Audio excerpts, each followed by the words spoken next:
Hi, this is Barry Phillips with 10-Minute Torah, day 4 of Miketz at the end. So we come to the place where Joseph's brothers are now standing in line, in a food line, waiting for him to give them an audience so that they can buy food. He recognizes them, but they do not recognize him. Evidently, he then is dressed in Mitsrite or Egyptian clothes and headdress and makeup, etc. They have no idea who they're standing in front of.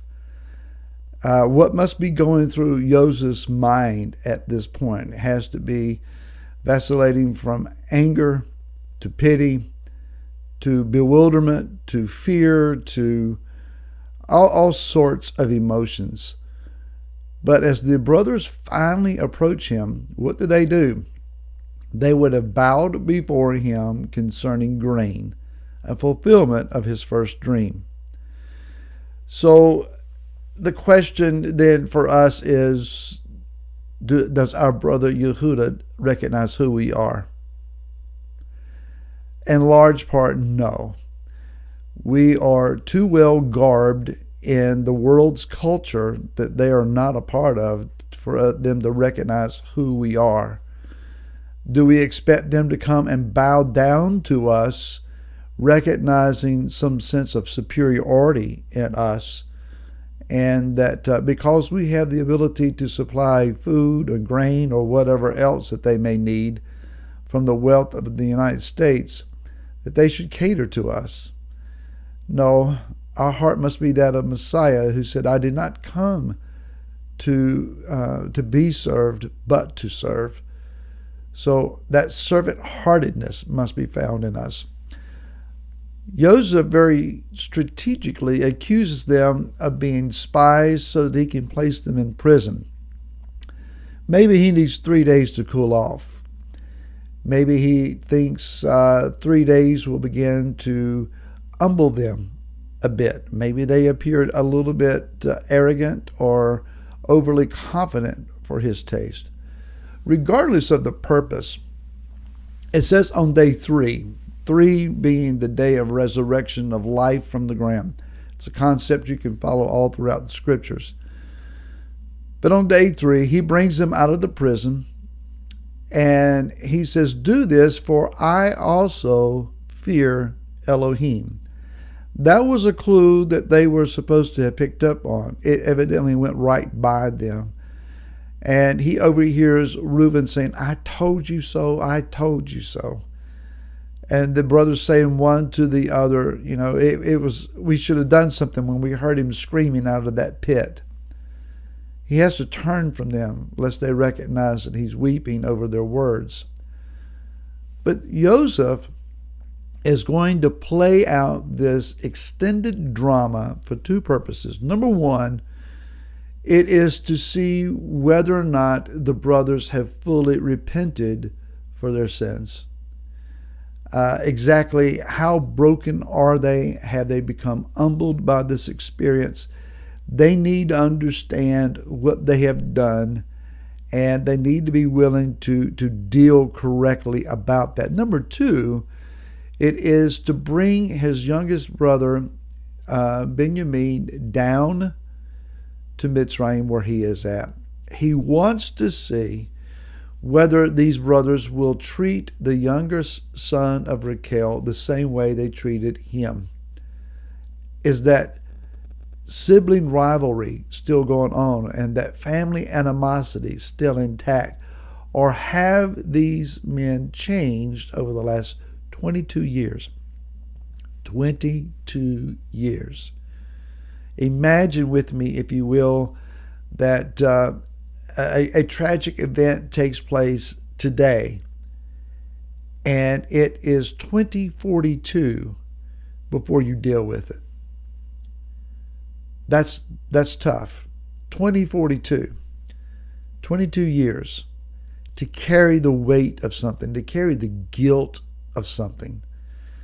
And folks, our sibling rivalry between the house of Yosef and the house of Yehuda is far beyond 22 years. We have been multiple generations hundreds, if not thousands of years of war, violence,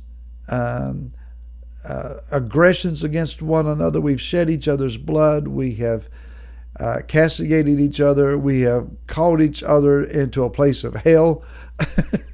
We have done the worst of things to one another. And Yah is going to rectify this mess and bring us back together. I can't wait to see how he does this. So, again, Yoseph is helping his brothers come to a heartfelt place of brokenness and repentance. And he uses a variety of tactics to do this, putting them in a pit as he was put in a pit, causing them to wonder about their future and their dreams as he has. There is a principle in Scripture that it plays out over and again. The Hebrew phrasing for it is midah keneged midah. It means measure for measure. As you have judged, so shall you also be judged. What you would have someone else to do to you, that is what you should do to them. This idea that as I mete out, it will also be brought back to me. It's also called reaping what you sow.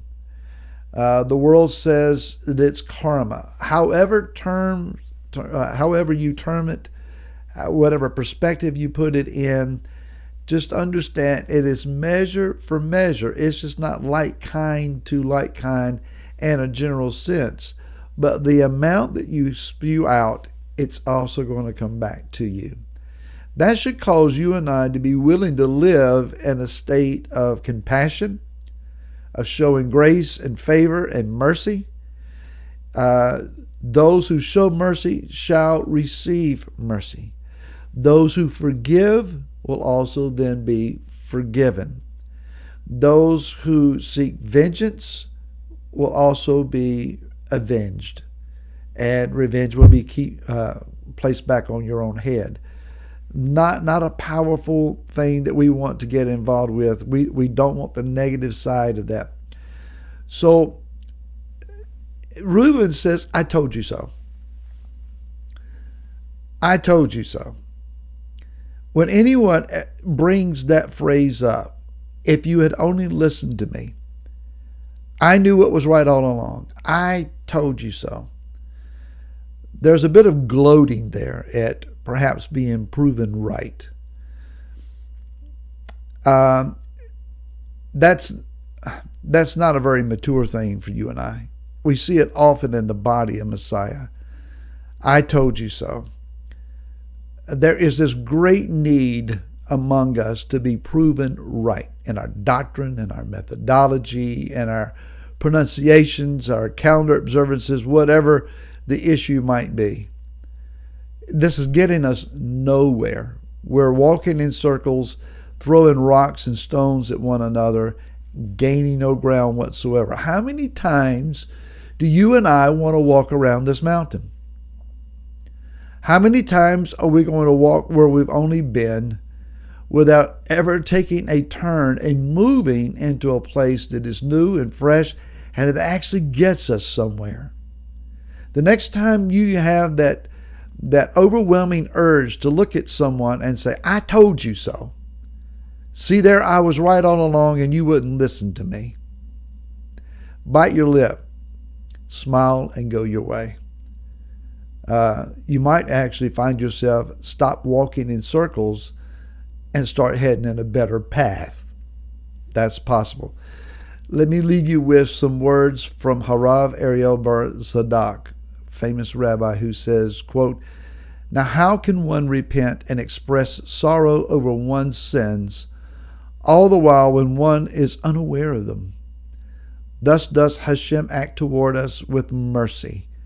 He sends to us sufferings corresponding to that which we have blemished, midah keneged midah, measure for measure.